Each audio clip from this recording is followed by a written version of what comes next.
All right. So thank you, Crystal, and welcome everyone to today's presentation. And Crystal, this is such an important topic because nowadays we do everything online. We do everything, social media, laptops, cell phones. So it's like we have to be really, really up to date to all of these resources and things that we need to do to protect our own personal information. So, American Heritage Credit Union, thank you very much for the partnership. And as Crystal mentioned, you will receive resources, you will receive handouts. So, and then at the end of the presentation, you will be able to see more of our contact information in reference to the agency. So, avoiding identity theft and scams. So who are we? Who is Money Management International? We are a national full service nonprofit financial education and counseling organization. Our mission is to improve life through financial education. Money Management International provides a variety of services that helps consumers manage their finances, and in that way they're able to achieve their goals. We also have a free online learning program, learn.mmiuniversity.org. It is free of charge, is very interactive, has a lot of information, lots of topics, calculators. At the end of the presentation, you will be able to see that link.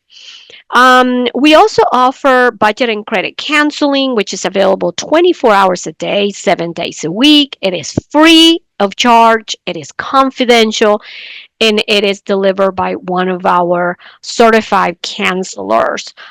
We are a agency certified by the National Foundation for Credit Counseling and FCC, and we're also a housing agency. We are certified and approved by the U.S. Department of Housing and Urban Development. So all types of housing programs when it's and related to education and also resources. Other services that we provide, we do pre-bankruptcy counseling and education, student loan counseling, credit report reviews, and post-disaster recovery counseling.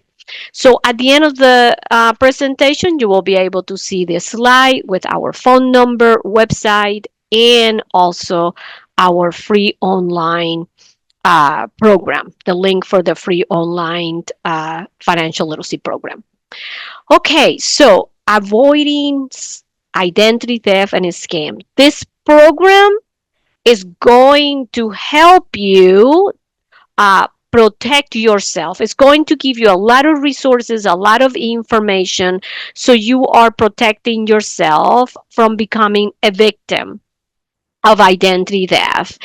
And also we going to be providing its steps, what to do if someone becomes a victim. So several things we're going to be able to cover here. Identity theft can happen to anyone. Uh, Identity thief use your personal information to commit financial crimes, to commit fraud, and also cloning. Victims, consumers who have been victim of identity theft should take a specific action steps so they're able to recover all the information. And consumers should take precautions, all kinds of precautions to protect their information. So these are the information. This is what I'm going to be able to deliver here today. What is identity theft and how does it occur? Steps to take if you have been targeted. Okay, common scams that we are seeing a lot out there. Maybe not all of them, because every day there's always something coming up. And the last thing is I'm going to give you a lot of resources that they are going to be able to assist you. Okay. All right. So the main thing here is to let everyone know that it can happen to anyone. Anyone. Identity theft is a crime where an imposter gains unauthorized access to critical personal information. So who is at risk? Who is at risk of being a victim of identity theft? All of us, all of us. And it can happen to anyone, to anyone.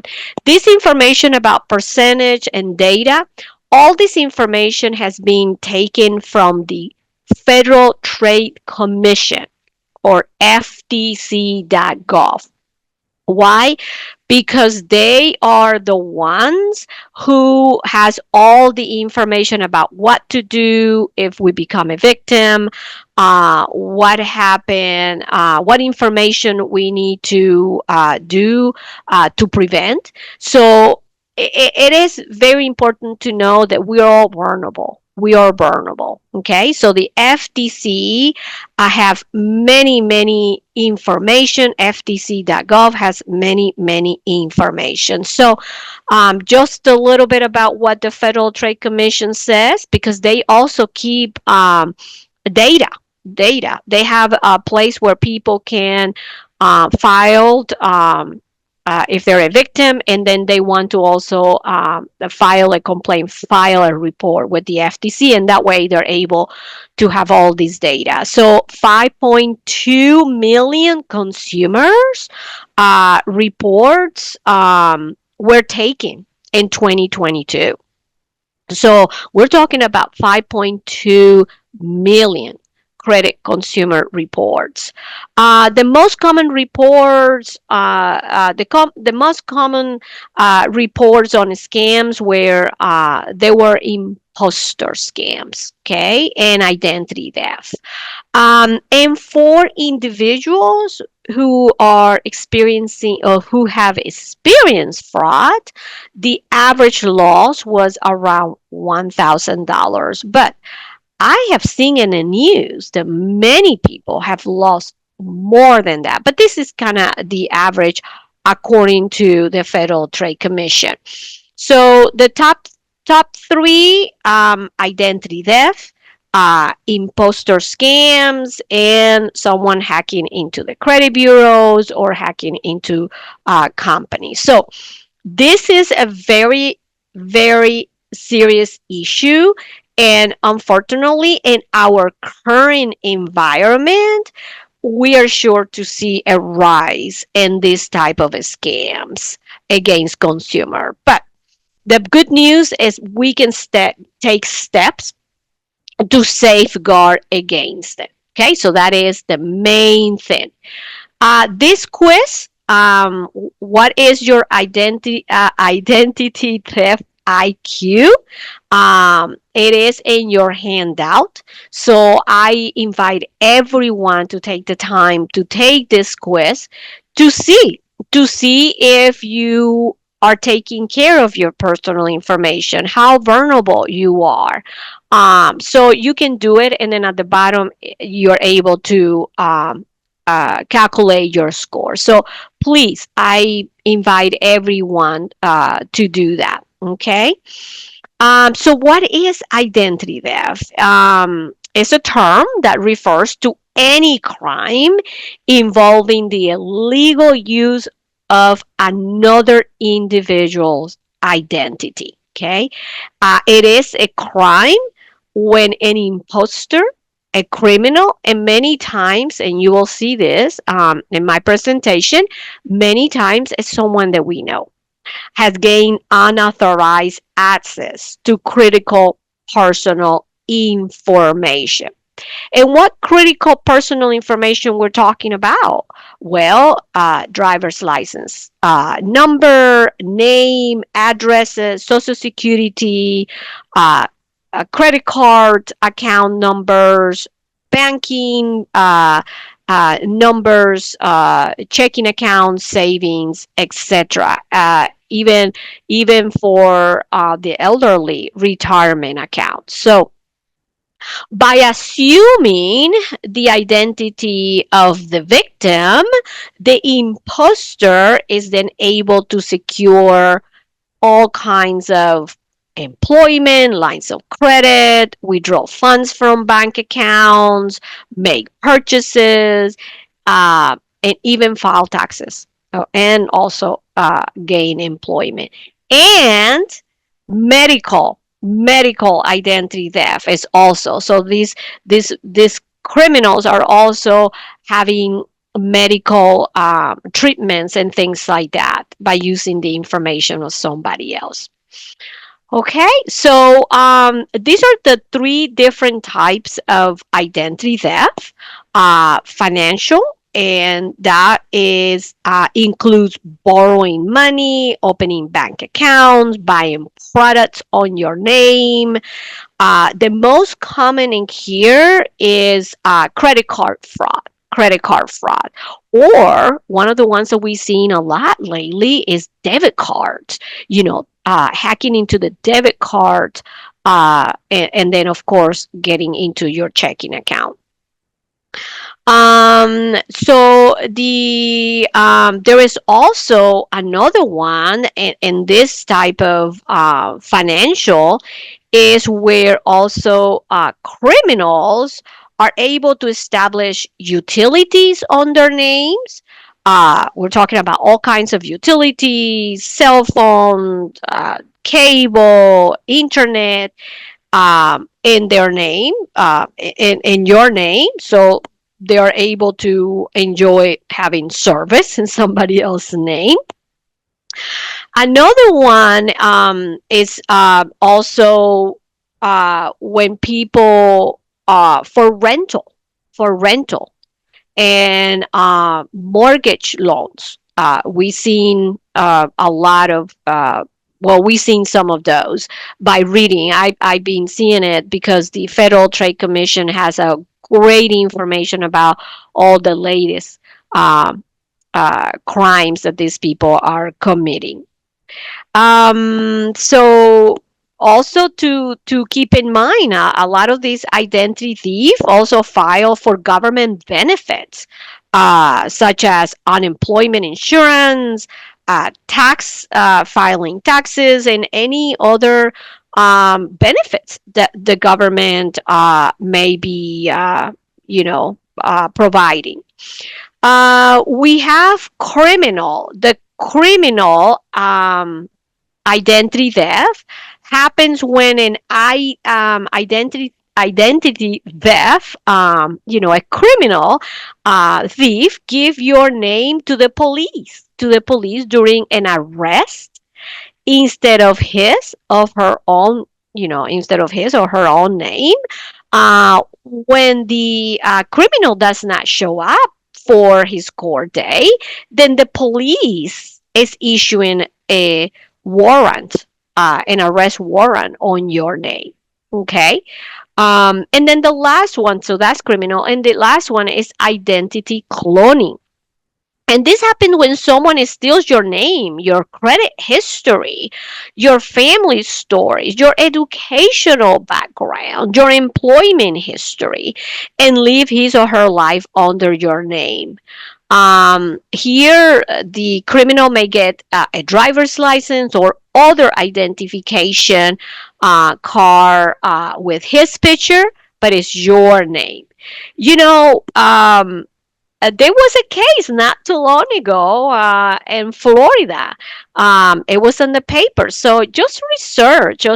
This is about a nurse that took the information from somebody else and it worked as a nurse, but took the information from this other person. And she wasn't a nurse. She was not educated as a nurse, but she worked in a big major hospital for over a year. So all this information is on the news. So I invite all of you to take a research just to see how really serious these crimes are. Okay, so this is a myth buster. So you're welcome to participate. Welcome to put your answers in the chat area. So, just to get you to participate. So here is the first question. Thief perpetrate the highest incident of identity theft through the internet. So what do you think? Is this false or this is true? Okay, is this false of this or this is true?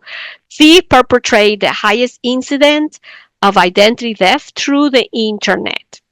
Okay, so let's just give a couple of seconds and see if anyone wants to participate.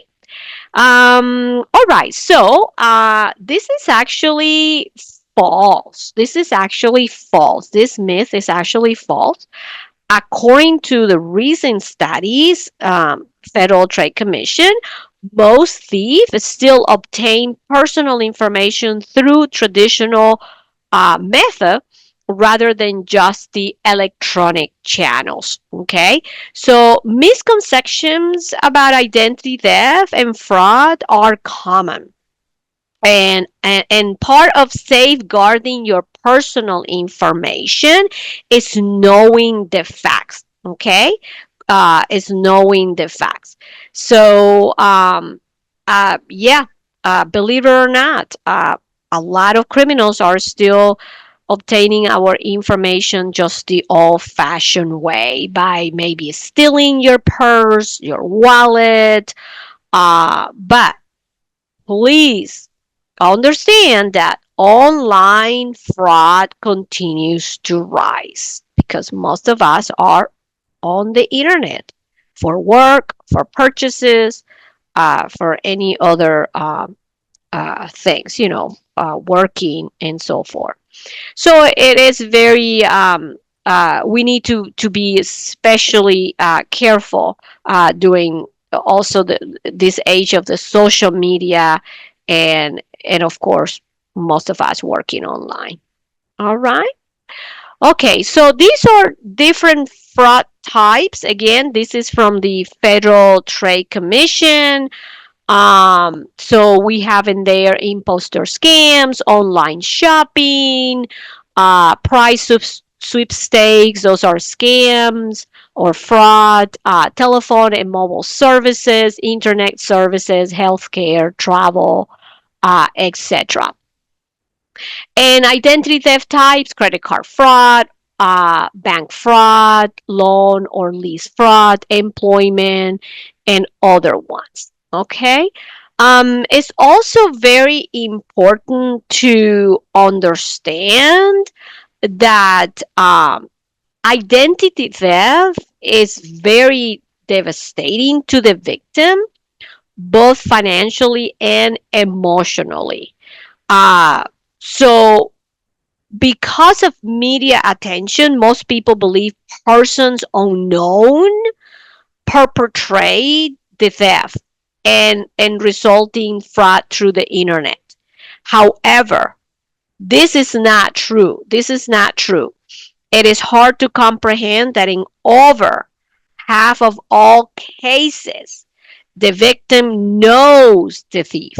Okay, and this is all information that is taken from the Federal Trade Commission. So uh, it is really an eye opener because we may be at home or may be having a little open house, a little gathering with friends, relatives, neighbors, and you don't know if we have information in our desk or if we just are not careful about filing personal information, that information is there. um, and also roommates, if we have people living with us. So it is really it's really hard to comprehend, but it is people, a lot of times people that we know. Okay, that we know.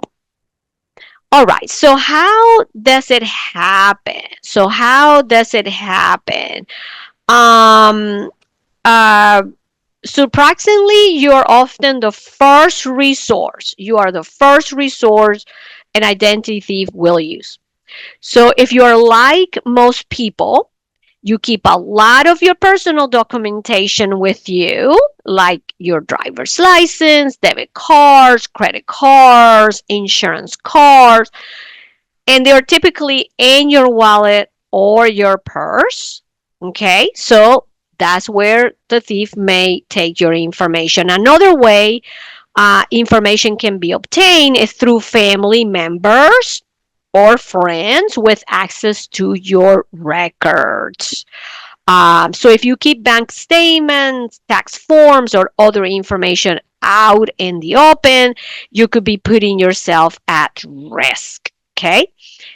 Identity thief also go through our mailboxes.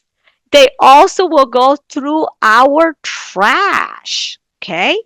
But nowadays, lately, a lot of these criminals are increasingly targeting individual online, and you we see it as online as a technology advances to give us conveniences. Criminals are using more sophisticated techniques to hack into our devices to get our information. Okay. All right. So there are several ways, new wording in here that I'm going to explain. Um, it is one is phishing, phishing, okay, and pretexting, and this involve sending you anonymous emails or text messages with the expectation that you will open them and give the hacker access to your information. Oftentimes, these messages seems to come from companies with good reputation. You recognize the logo. It might be your bank with the intent of you to give out your personal information. So phishing, very important. We see these all the time. We see it in our workplace all the time. Okay. Because it seems legit and it's not. Okay. Pre-texting, yes, the person will send you something via text, and they say, "Oh well, we are confirming this. Please click on this link," or and that's how the identity theft and the crime, the fraud, will happen. Other times, the records of someone that you may have done business in the past, okay, like a doctor or an accountant. Maybe the records might be stolen, and of course, online data breaches into records of retailers, companies, big companies that we do business with. It is becoming very, very common. I don't want to name the big company, but I just received a letter saying, okay, we understand you have this service with us, and we have had a perpetrator, and we're working on it. It's just like every day you hear something on the news about this. Vision, VISHING, vision. This is the practice of trying to elicit personal information over the telephone. All right. So, yes, people calling. This is becoming very common among the retirees, the senior citizens, because they're at home most of the time alone, and they is lately being in the news a lot. So this is phishing.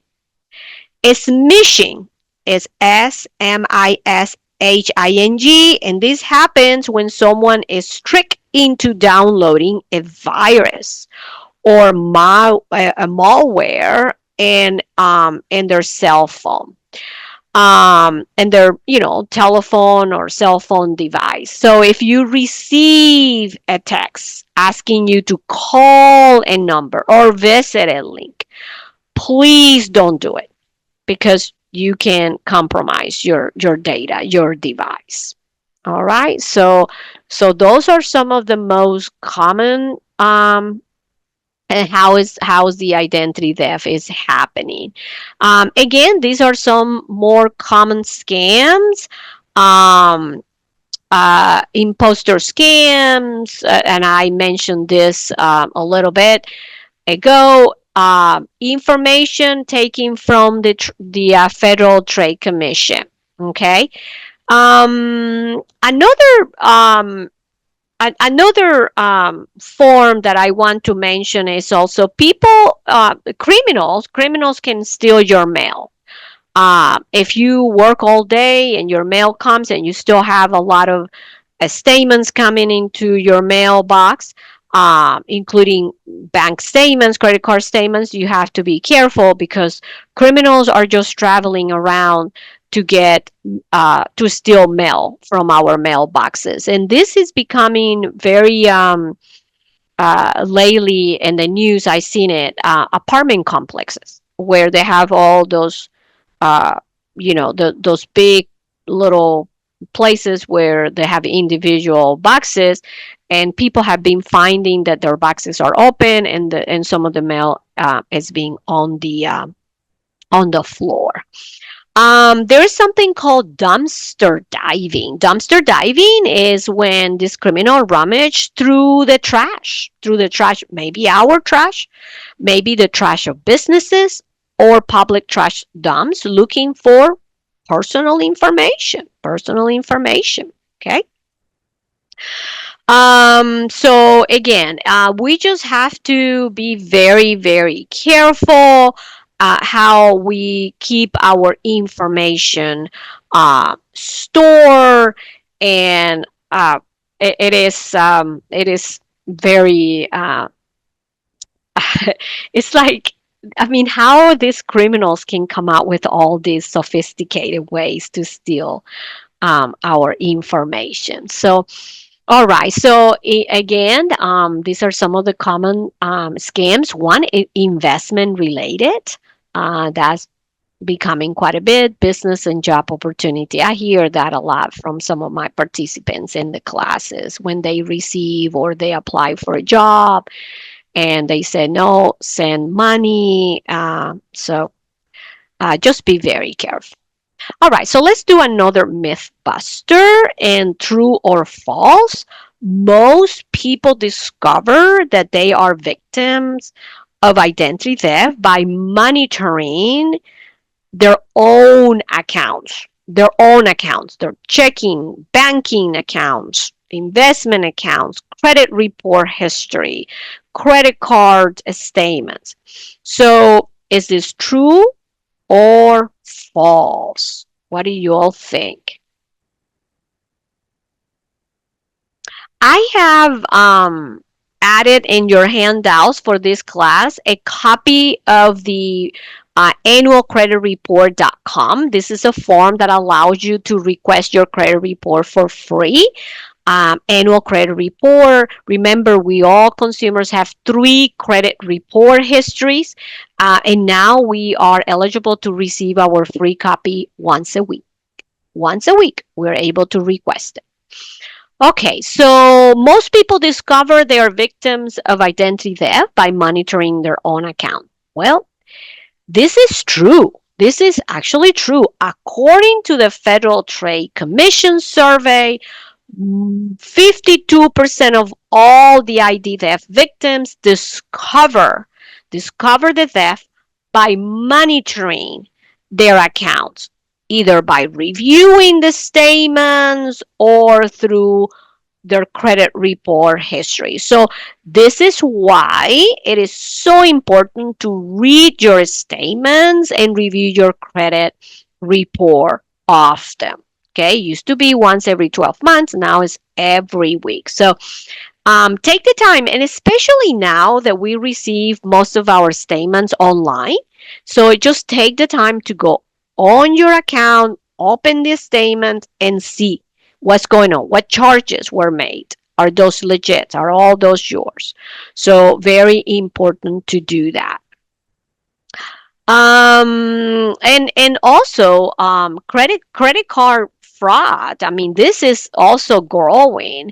And it's when someone acquires your credit card number and uses it to make purchases, and this is also very common. Um, uh, that it is going on. Fraud. Another fraud is debit cards, and that I've been hearing that a lot.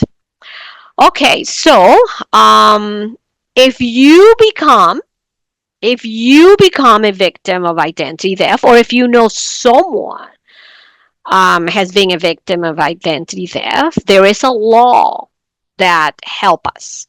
This is called the Fair and Accurate Credit Transaction Act.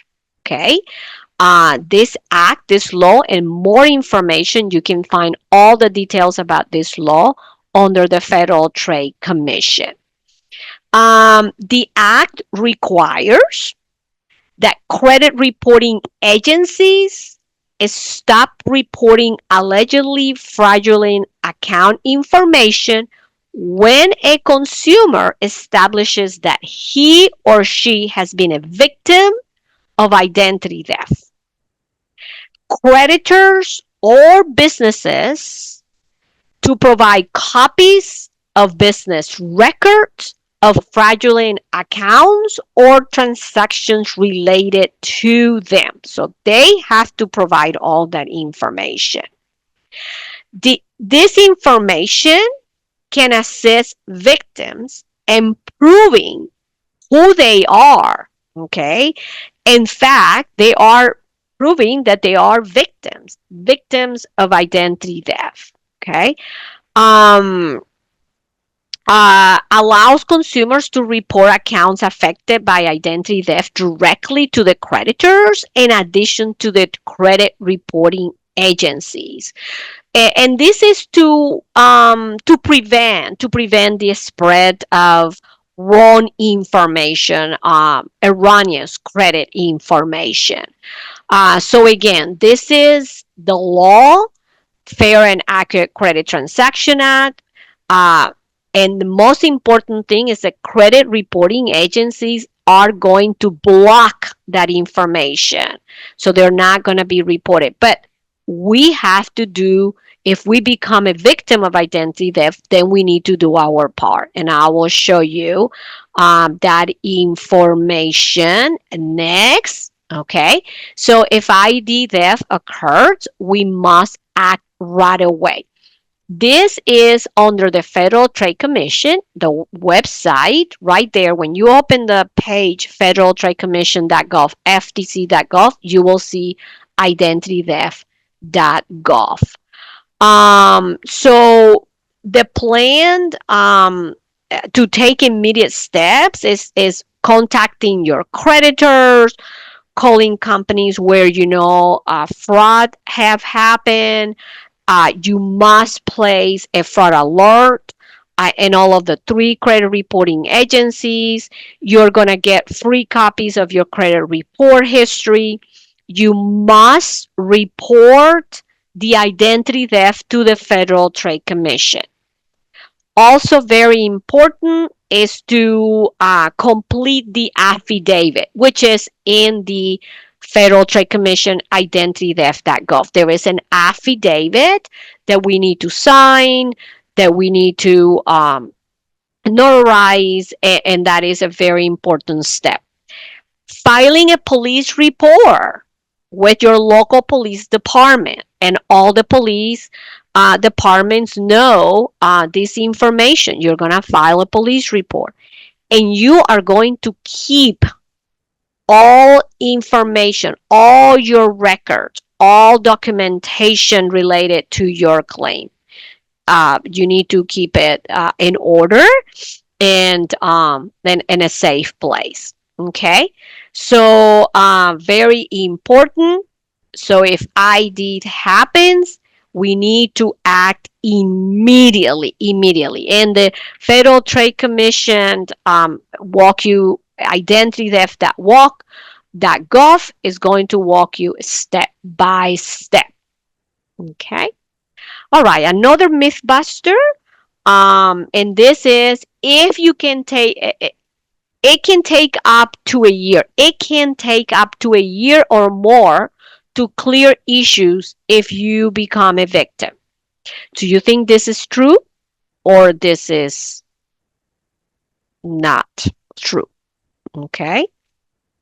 All right. Well, it is true. It is a true fact. It is a true fact. It can take up to a year or more to clear issues if you are a victim. So I see that someone answered, it is true. Thank you. Thank you so much. Yes, it is 100% true. 70, according to the Federal Trade Commission, 70% of the victims indicated that it took them up to 12 months to clear issues of misinformation. Misinformation. Okay. Um, Around 20% indicated that it took them more than 2 years. Okay. And this again, the source for all this information is Identity Theft Resource Center. That is another great website for you to learn, for you to get more information. Identity Theft Resource Center.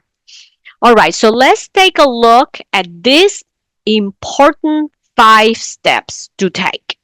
Okay, this is 5 steps that they are going to help us protect ourselves so we stop any scams, that we stop identity theft. All right, so the very first step is order your free credit reports. All right, and read them and inspect, just look at them, inspect them from the beginning to the end. Under annualcreditreport.com, and you have the form. I have added that handout in your paperwork. You have 3 ways to request your credit report for free, uh, over the telephone, via mail, or the internet. Okay, annualcreditreport.com. Make sure you go to the official site. And now we are allowed to request it every week if we need to. And it's not against it, that will not go against our credit score or credit file. So very important. Remember that we all have 3 credit report history. Read the credit report, check everything, names, addresses, accounts, everything. Check for errors. And if you happen to have any error, maybe on your name or anything, then the last page of your credit report is a dispute form that you're able to use it and mail it right back to the credit reporting agency to dispute the information. And the law says that we are allowed to dispute information and they must answer us within 30 days for free. For free. Okay, the second step is shred personal uh, papers, receive junk mail. So, just invest on a little shredded or burn papers with confidential information. Don't throw them out in the trash. Even if it's junk mail, do not, because the junk mail has your address and your name. Thief can use anything with an account number or name or addresses to commit a crime. So invest on a shredder. Number 3, opt out of pre-screened credit card offers. So it will reduce the number of mail credit card offers, at least 95%, all that junk mail, pre-approved offers that we get in the mail, not only credit cards, sometimes, blank checks or balance transfers that have checks inside. On the Federal Trade Commission, again, the Federal Trade Commission, you can search that, how to opt out, and it will give you all the information. It's optoutprescreen.com. So you're able to, to get your name out of all those mailing lists. Step number 4, review your credit card statements, review your bank statements, review all your statements your immediately. As soon as you get that message, your statement is ready, your bill is ready, open it up, look at your statements and see, make sure that all the charges are correct. Okay. Um, Keep track of when in the month each of your bills usually arrive. This is very important. So if the bill does not arrive on time, then you need to call the company to make sure that no one has made any changes to your account. Um, Consider adding a fraud alert to your credit report, but I have also included in your handout freezing your credit report history. It will help. Is really a peace of mind. Freezing your credit report histories. And number 5, guard your social security number, credit card numbers, and any other personal information. Okay, don't provide personal information to any caller. Watch what you say in public phones or cell phones. Be careful when you're making online purchases. Be sure that the lock or key icon on your browser screen is whole. Be careful of unexpected emails that look like they are legit.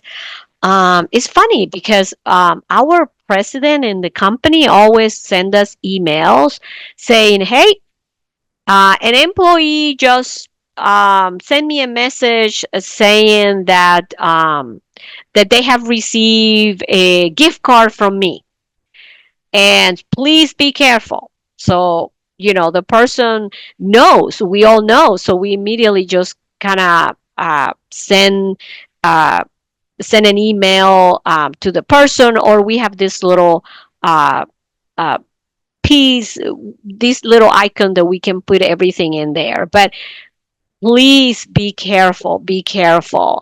Do not open any email or attachments for someone who you do not recognize, or maybe you do recognize. You want to make sure.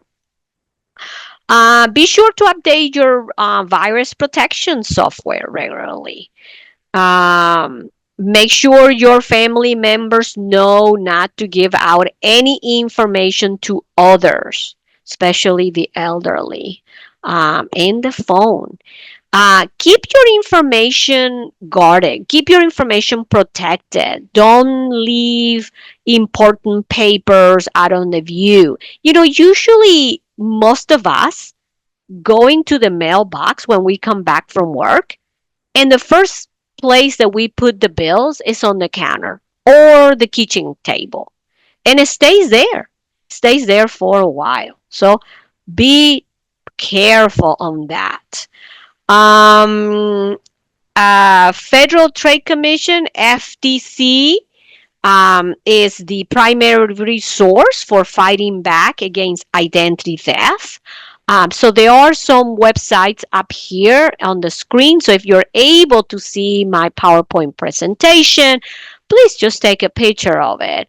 A lot of these are going to be on your handout also. So there's the Federal Trade Commission, the Identity Theft Resource Center, the Consumer Financial Protection Bureau, and there is the opt-out pre-screen offer to get your name out of the mailing list.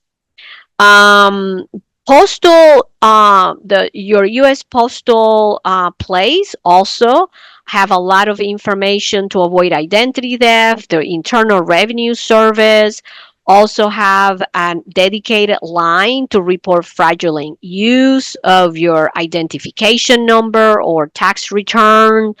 Private Rights Clearinghouse also have a lot of information. The Social Security Administration also have a dedicated line to report your suspicious of someone using your Social Security. And while you are while you are looking at the Federal Trade Commission website, Take a look at children identity theft.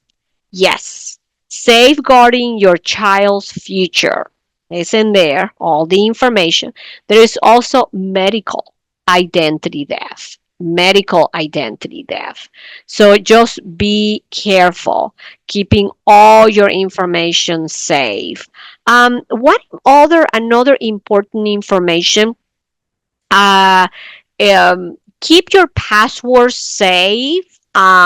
Change them often. Uh, Change your PIN numbers often also. And don't carry too many personal information with you. Okay? Don't take, too many personal information with you. All right? So all of those are great websites and information for all of you. All right. So this is a summary of everything that we offer here today. I explain what is identity theft and how does it occur, steps to take if you have been targeted. I explain the common scams and all kinds of resources that you're able to use to assist you. Today's presentation is designed for educational purposes only and should not be construed as an investment, tax, or legal advice. And while we wait for any comments or questions, here is Money Management International. There is our website. And I mentioned that we have a budget and credit counseling available 24/7, but we have a dedicated phone number for all members and non-members of the credit union. Free, free, confidential. Please take advantage of that. And our free online program, learn.mmiuniversity.org.